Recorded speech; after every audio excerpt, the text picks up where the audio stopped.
Você já viu um personagem fazer algo tão corajoso que você ficou com o coração na garganta, mesmo sabendo que ele vai perder? O capítulo 1177 de One Piece tem exatamente esse momento. E ele envolve o personagem que a maioria das pessoas chama de covarde, Usopp, de frente para Imu. Sem Luffy, sem Zoro, sem ninguém para salvar ele. E o que ele faz nessa hora? Ele fala.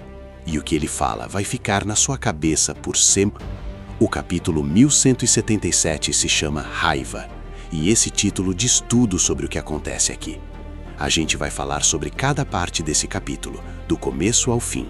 Mas mais do que isso, a gente vai falar sobre o que esses eventos significam dentro da história maior de One Piece. Porque tem coisa acontecendo aqui que vai muito além de uma briga em Elbaf. Tem a primeira vez que Luffy encontra Imu cara a cara. Tem Usopp fazendo um dos discursos mais marcantes dos últimos arcos.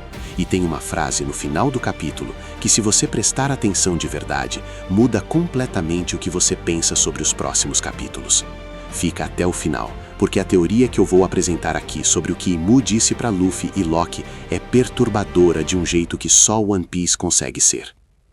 Antes de entrar no capítulo em si, deixa eu te lembrar rapidamente onde a gente estava. O arco de Elbaf está num ponto crítico. Os Cavaleiros de Deus, que são basicamente os agentes secretos mais poderosos do governo mundial, invadiram Elbaf com um plano bem elaborado. Eles não vieram com força bruta direto. Eles usaram os medos das crianças gigantes para criar monstros reais, manipularam guerreiros com o Dome Reverse e sequestraram crianças. Tudo isso para forçar Elbaf a se render ao governo mundial. Killingham foi o responsável pela parte dos monstros e do sequestro. Sommers ficou com a parte dos guerreiros infectados. E Gunko é diferente de todos os outros. Aqui está algo que quase ninguém estava prestando atenção quando o arco começou. Gunko tem a habilidade de se regenerar, exatamente igual aos 5 anciões. Isso não é coincidência, e o capítulo 1177 torna isso ainda mais explícito. No capítulo anterior, Sanji destruiu Killingham com o Ifrit Jump com Kasser. O grupo do Sanji tinha capturado o Cavaleiro de Deus e encerrada a ameaça dos monstros. Parecia que as coisas estavam melhorando.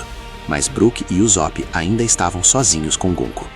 O capítulo 1177 começa mostrando a situação de Zoro e dos gigantes. Hyruddin, Dory, Stensen, os guerreiros gigantes de Elbaf que estavam infectados pelo Dome Reverse, estão sendo enfrentados pelo grupo de Zoro. E aqui já tem algo importante. Zoro usa uma técnica nova chamada Santoril Akaone Omegama. Se você lembrou do arco de Wano e da batalha contra o King, faz sentido. Zoro continua evoluindo, e esse ataque em específico é um daqueles momentos que mostram que ele está num nível diferente agora. Mas a parte que realmente importa nesse capítulo começa quando a câmera volta para Usopp e Brook. Olha, a questão é a seguinte: Brook e Usopp não são os mais fortes do grupo. Todo mundo sabe isso. Eles sabem disso. E mesmo assim, eles estão lá, de frente para Gunko, que é basicamente uma extensão do ser mais poderoso do universo de One Piece. Brook tenta intervir no combate, e Gunko o paralisa à distância, sem tocar nele, só com a presença, com o hack. Esse detalhe é importante, porque mostra o abismo de poder que existe ali.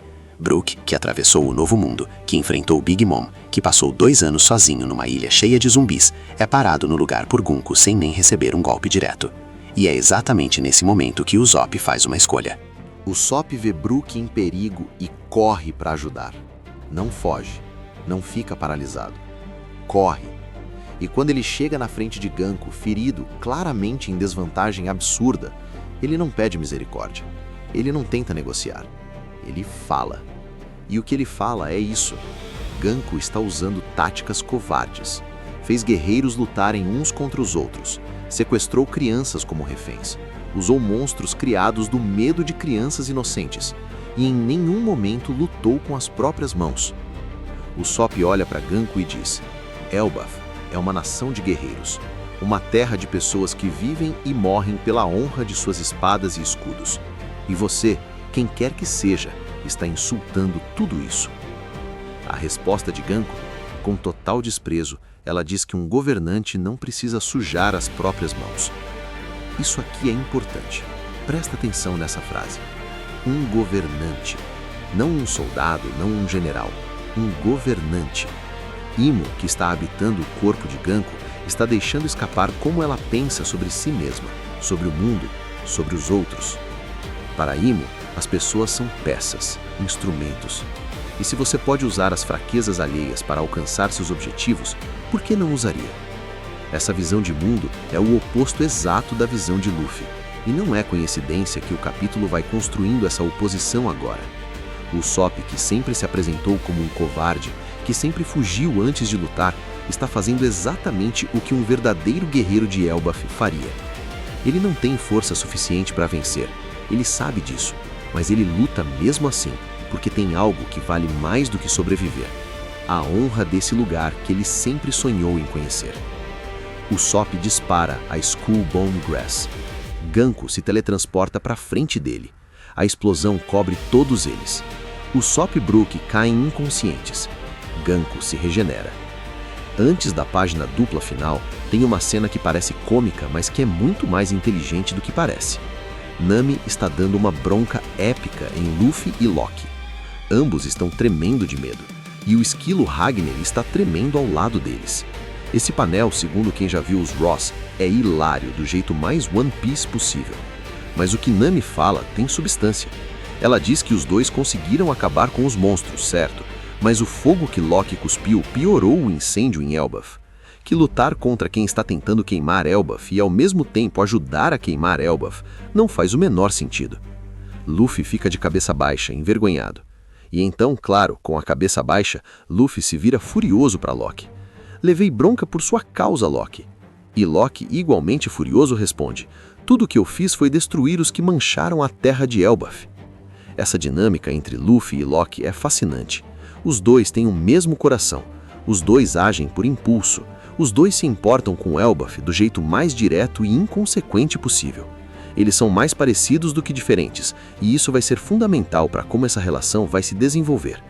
E então, chegamos no momento que o título do capítulo estava construindo desde a primeira página. Luffy, Loki e Ragnar chegam ao local da explosão. E Luffy vê Usopp e Brook no chão, feridos, inconscientes. Qualquer pessoa que acompanha One Piece há tempo suficiente sabe o que essa imagem significa. Luffy vendo alguém da sua tripulação machucado não gera raiva calculada, não gera determinação fria, gera fúria pura. E é isso que a página dupla mostra. Luffy olhando para Ganku com aquela expressão. Loki reconhece a figura imediatamente, e a descrição que ele usa é perturbadora. Imo/Ganku, aquele cujo haki alcançou até o submundo. Isso não é força de exibição. Isso é algo que Loki sentiu pessoalmente. Loki ficou preso no submundo por séculos. Ele conhece o poder de Imo de um jeito visceral, concreto, e mesmo assim ele não está fugindo. Imo/Ganku fica em silêncio, só observa os três. E então vem a frase que fecha o capítulo.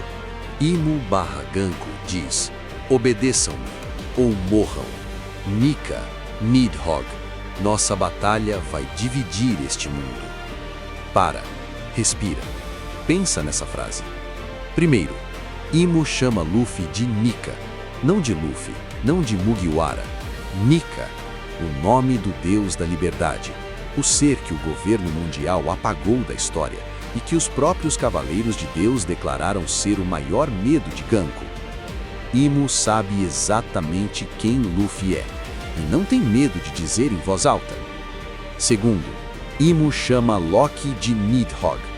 Nidhogg é o nome da serpente da mitologia nórdica, que fica eternamente roendo as raízes da árvore do mundo, Yggdrasil. É a criatura que representa destruição inevitável, o fim de um ciclo. Oda escolheu esse nome com muito cuidado. Loki, o príncipe de Elbaf, sendo chamado de Nidhogg por Imo, a entidade mais antiga do mundo de One Piece, não é aleatório. Terceiro, e mais importante, nossa batalha vai dividir este mundo. Não vai determinar o futuro, não vai mudar tudo. Vai dividir. Como se o mundo já estivesse rachado e o confronto entre esses três for o momento em que a rachadura vira um abismo. Aqui a gente entra em território de especulação, mas especulação fundamentada no que Oda construiu até agora. Teoria 1. Ganku não é só um corpo, é uma escolha de Imo. Por que Imo escolheu Ganku especificamente? Ganku é um cavaleiro de Deus, com a habilidade de criar construções e se regenerar. Mas existe uma teoria que diz que Imo não escolheu Ganku por conveniência.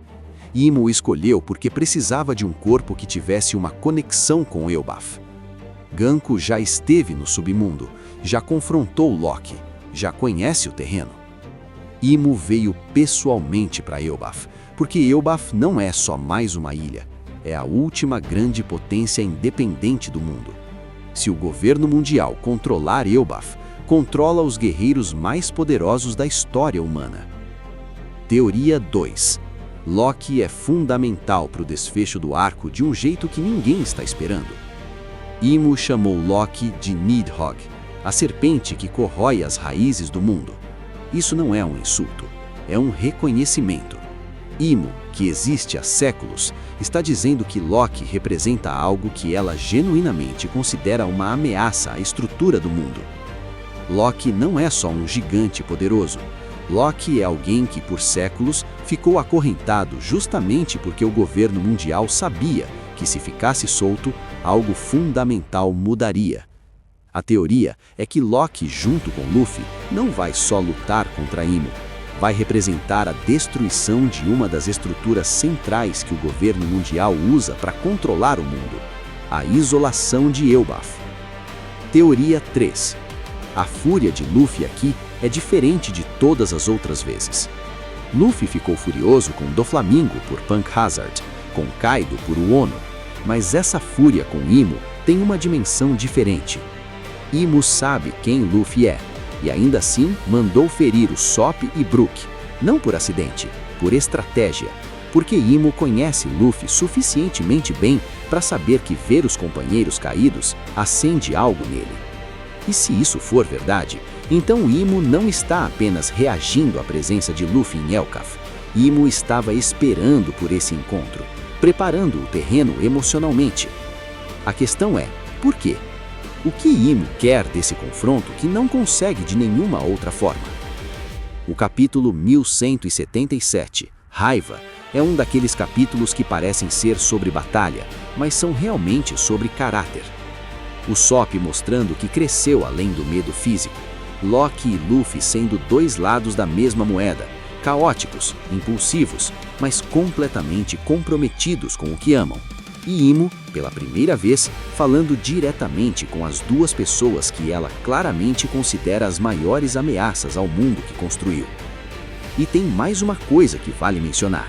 O capítulo termina sem pausa na semana seguinte. Oda não está desacelerando, ele está empurrando o acelerador.